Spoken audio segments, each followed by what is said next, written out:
Dewdrops. Welcome back to Sipping Tea with me, Lorraine. Today, this is the second episode. I am a little bit better today in front of the camera. I'm a little less nervous, although my topic today is a lot heavier than the previous one. Today, we're going to talk about a damaged mother's love, right? And what that looks like, what it looked like growing up for me, what it looked like into my adulthood, what it also looked like me loving my own children in the way that I chose to raise them into certain things I did and did not do with my own children because of the way that I was raised and because of the way that my mother, played her part in my life.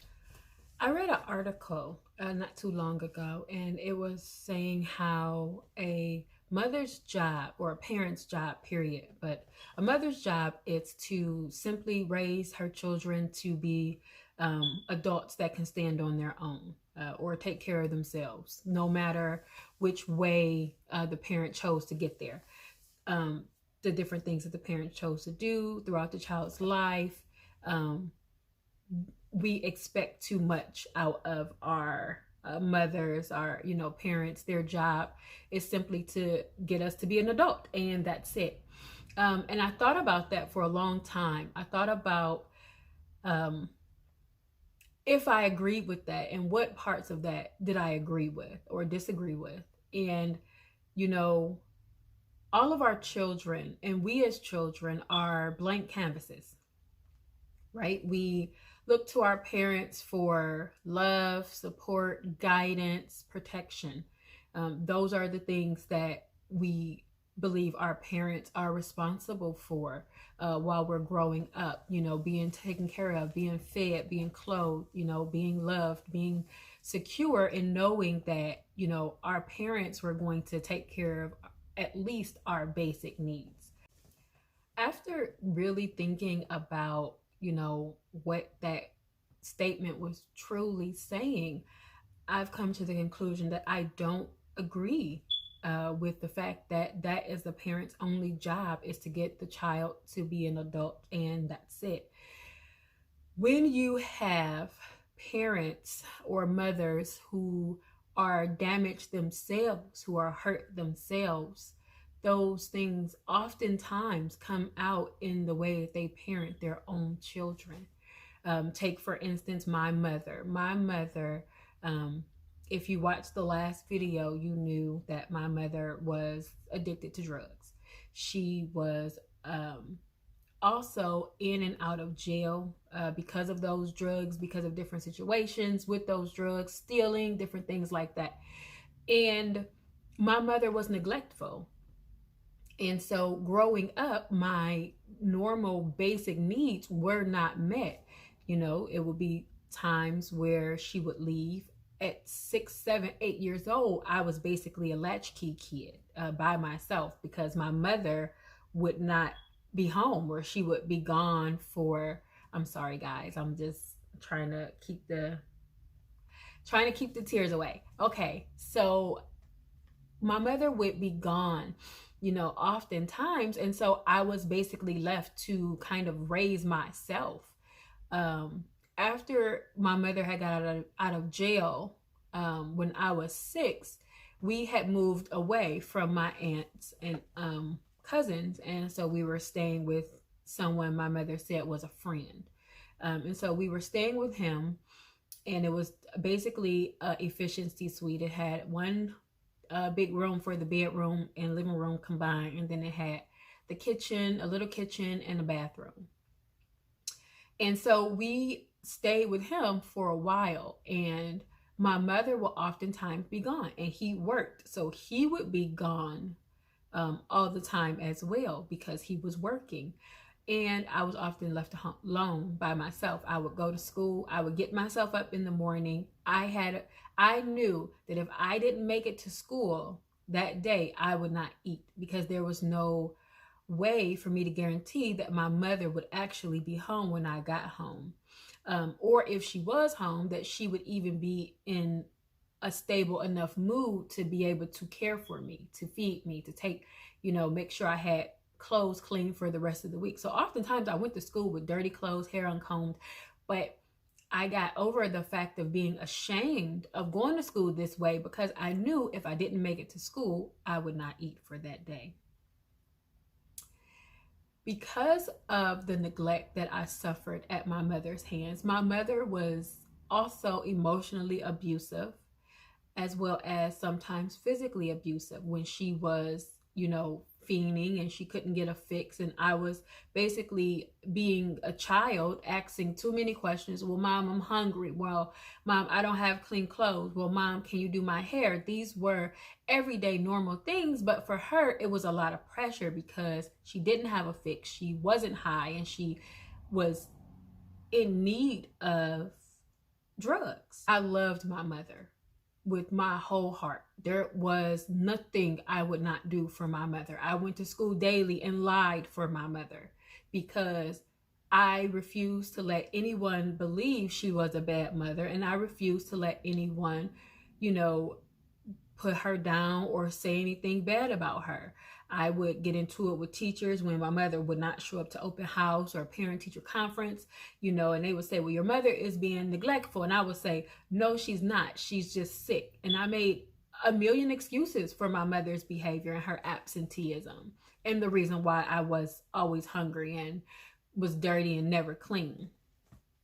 But to me, no matter what my mother did or did not do, she was my mother and I loved her. And that is what I felt I needed to defend.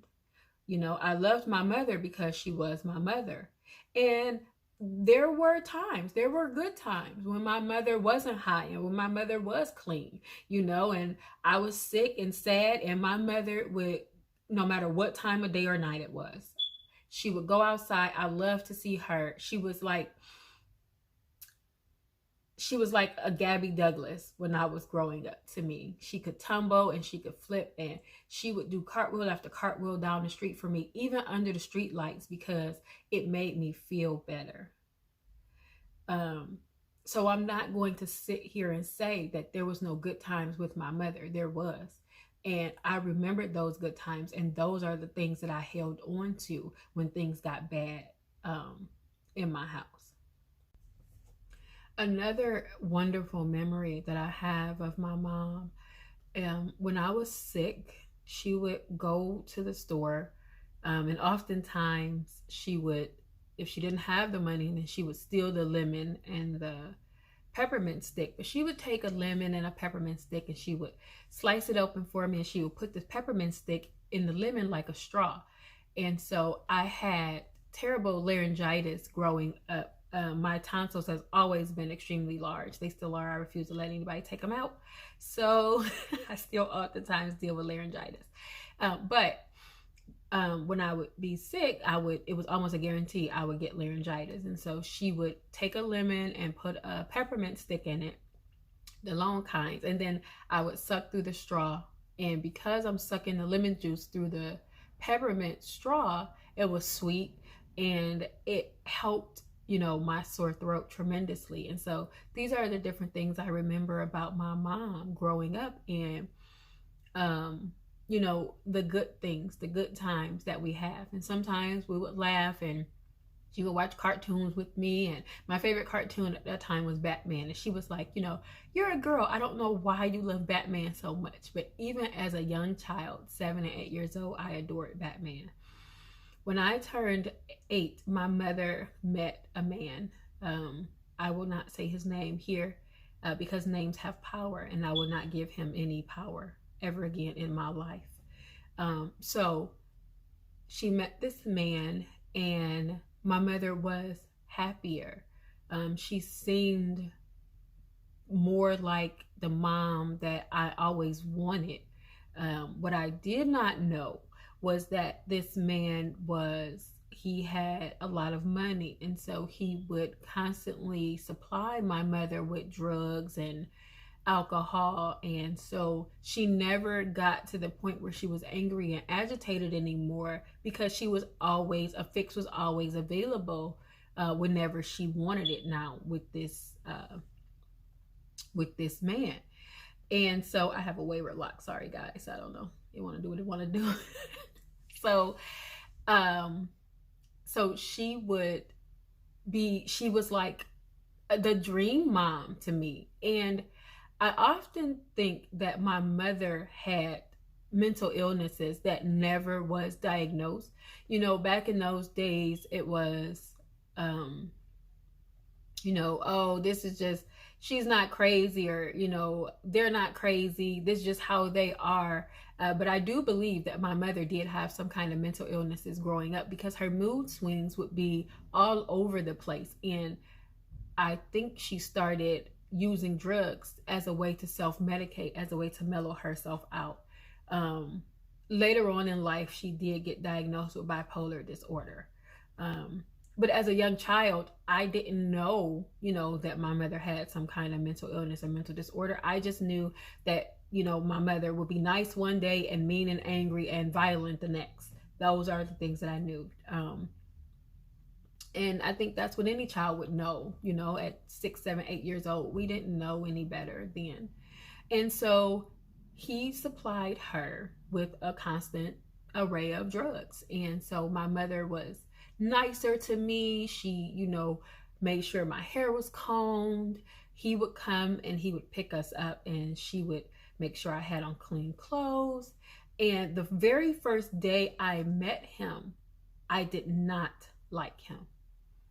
Even though he took me to McDonald's and he bought me my favorite food, I knew, I felt something was off with him. I did not like him. I did not care for him. On top of the feeling that I had, he just didn't seem like a very nice person. It was nothing he really said at that time or even did at that time. He just didn't seem like a very nice person. So I immediately was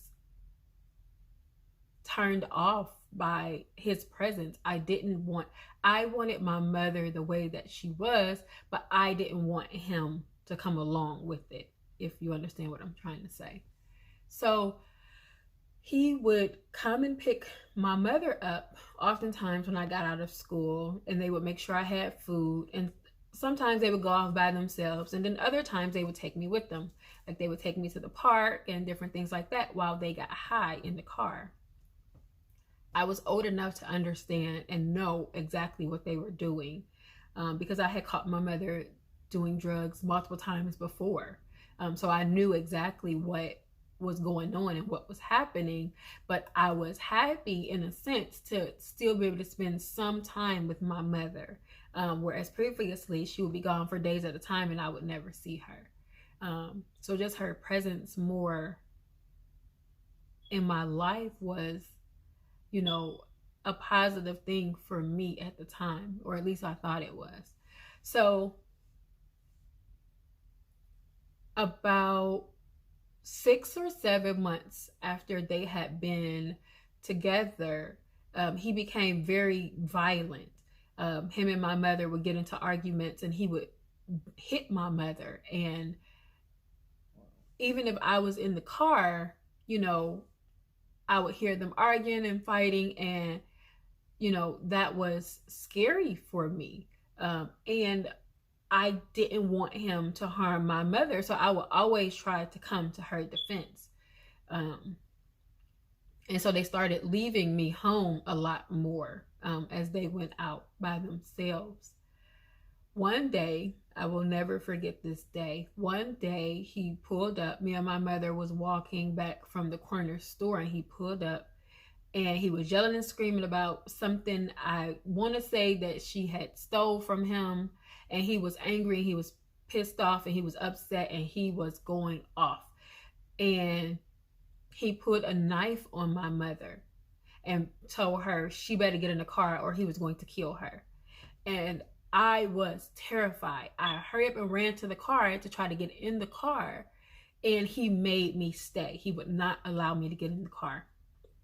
They drove off, and I did not see my mother for 4 days. I think that was the first time I got on my knees and prayed. I prayed every day that my mother come home safe, that my mother was not dead, that he had not harmed my mother.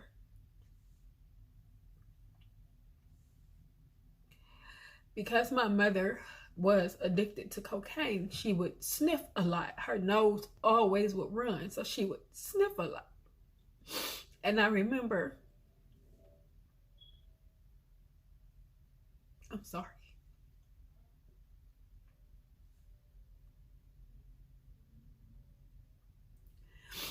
I would remember that she would always sniff. And I prayed and prayed and prayed this one day. I mean, I got out of school and I just prayed and prayed and prayed. And I laid on the couch and I cried myself to sleep. And when I woke up, I could hear somebody coming up the stairs. This house had 3 different little apartments in it, and ours was at the very top. And I could hear somebody coming up the stairs, and I thought maybe it was the downstairs neighbor. And when she hit the top of the stairs, I heard her sniff. And you cannot imagine how I felt hearing her sniff. And I ran to the door, and there was my mother, and she was not harmed. She was still alive. And it was the most terrifying thing I had dealt with thus far, was having to, understand that perhaps he had harmed my mother, that perhaps he had killed my mother, and that she was not going to ever come home.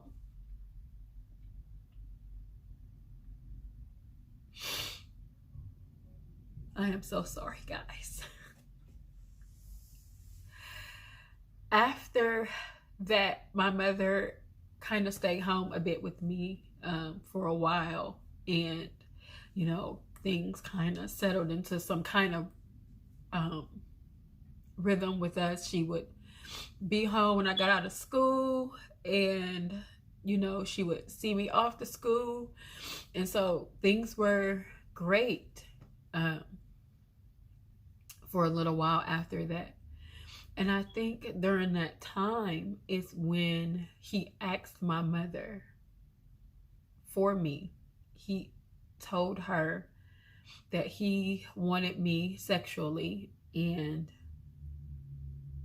he was tired of waiting. I'm assuming that he had asked her before this. And maybe this is where her saying no had brought some of the anger and frustration from him. And so I can remember the day when my entire life shifted for the worse. They came and picked me up from school. We went to McDonald's, got food, and then they took me to the park for a little while. And then after the park, my mother came to the house and got us some clothes for overnight, and then she took me with them, and we went to a hotel. When we got to the hotel, when we were pulling in, my mother told me to lay down in the back seat, that no one could know I was there, that children were not allowed there. And so I laid down and hid on the floor in the back seat so no one would spot me. And my mother went in and she paid him, and she got a key to the room, and then we drove to the room. Well, when we got into the room, I was hungry. My mother was hungry. They had already been getting high in the car, and he had suggested that they give me some as well. So my mother would smoke the crack pipe, and then she would put her mouth on mine, and she would blow the crack smoke into my mouth. And this went on for about 20 minutes or so, and I remember feeling extremely dizzy and lightheaded and like I was going to be sick. When we got inside the hotel, my mother went to get food. It was a KFC not too far from where the hotel was, and so my mother walked to get food. And I was in the room by myself with him, and he didn't touch me, but I was extremely scared and nervous. I knew that he was violent. I knew that he could harm me, as he had harmed my mother. And so I was afraid of him. My mother came back, we ate, and then they watched pornos. And he said I had to watch them too. Even though I didn't want to, he forced me to watch them. And so I sat there looking, but not really seeing, because I felt ashamed. I don't know why. I don't know why I felt ashamed, but I felt shamed. I felt like this was not something I should be doing. You know, even when people kissed on TV, my mother had always told me to close my eyes or cover my eyes. And so I surely didn't think I should be watching this kind of things, but my mother did not object to him forcing me to watch it. Later on that night, I climbed in the bed with my head towards the bottom, and they proceeded to have sex next to me while I was in the bed, but they were at the top of the bed. And so that was that first night. I eventually finally did go to bed. I finally did fall to sleep, and my mother got up the next morning, got me dressed, and they drove me to school. About a week later, the same process kind of happened again. Only this time, when we got into the room, my mother told me to take my clothes off.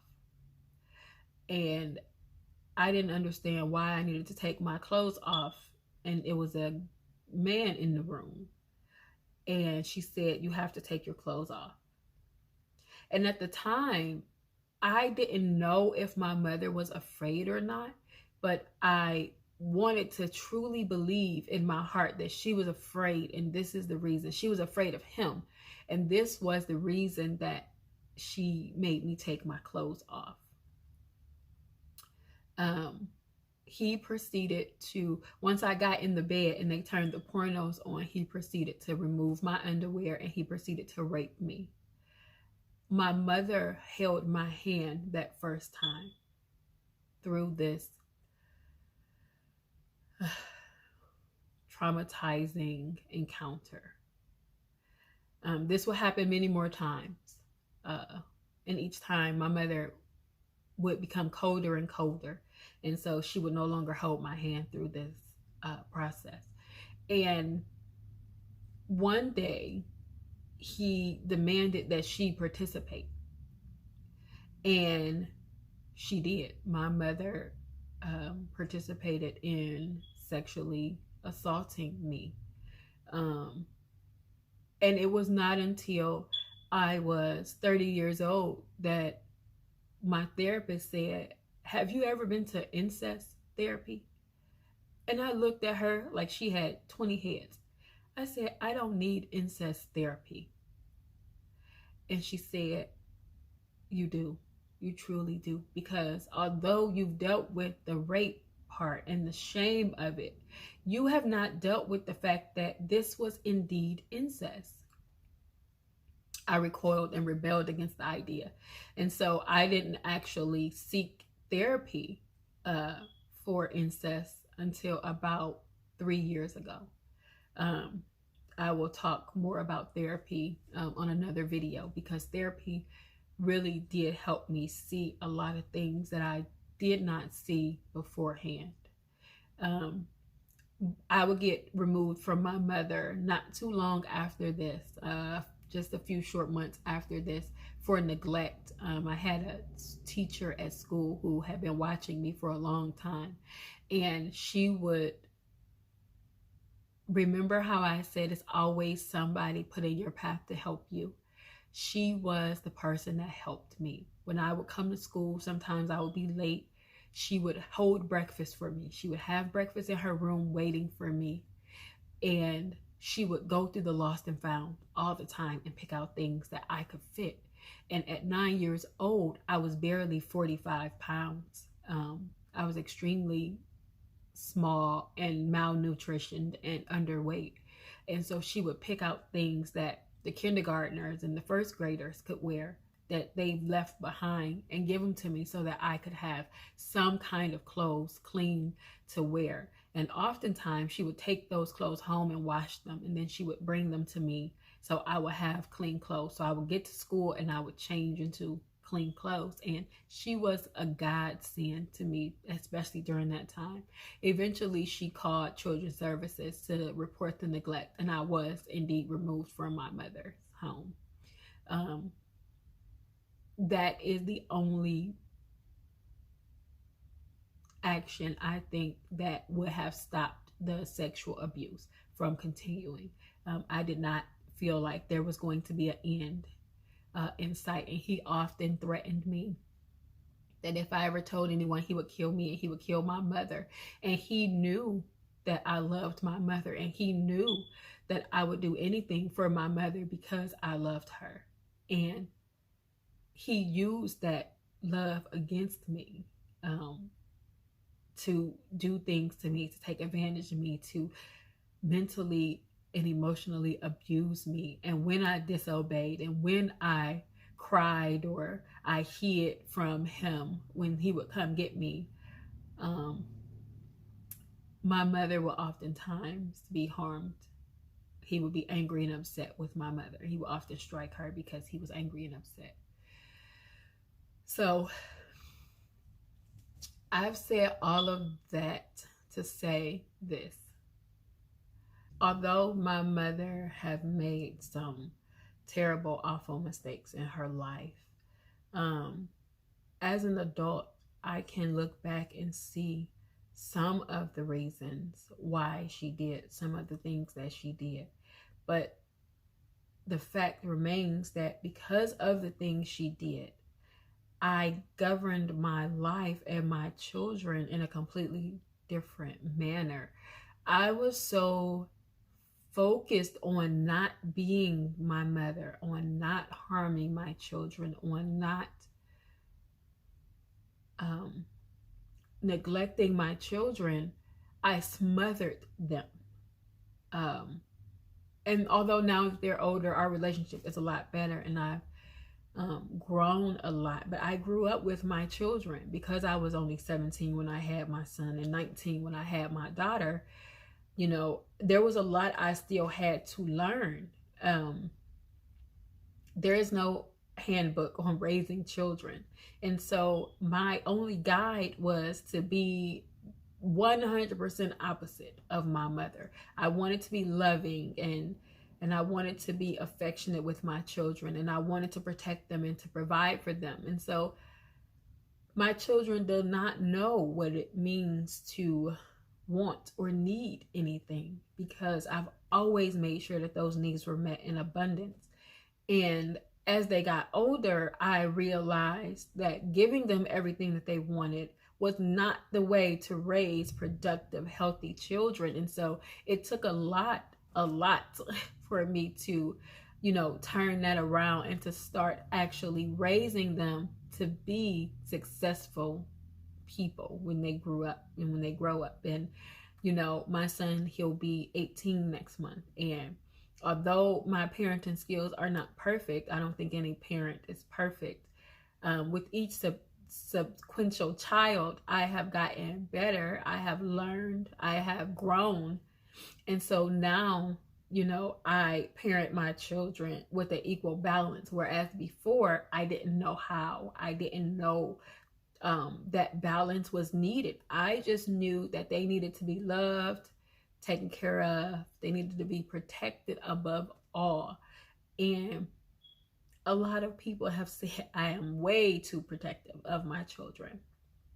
And I accept that criticism, and I agree with that criticism. There were things that my children missed out on growing up because I was afraid to allow them to experience it, because I didn't know what could happen. Anything could happen. And I knew that it was a bunch of things that went bump in the dark, and I refused to allow my children to ever be put in that situation. And so there were different things growing up in life that they missed. They missed sleepovers. They missed, going to parties with other children, because I didn't know them parents. I didn't know what they allowed, what they didn't allow, and I would not allow my children to go.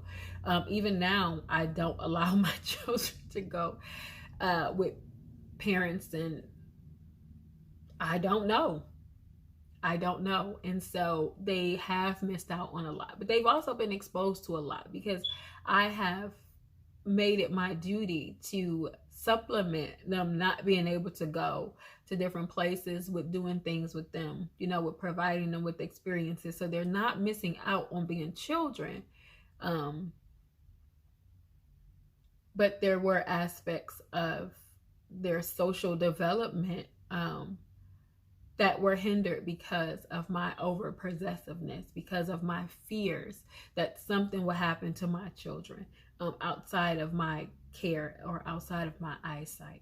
So, I say that, knowing now I'm a lot different, I'm a lot better, but the things that my mother allowed to happen to me when I was growing up definitely did change and dictate the way I parented my own children.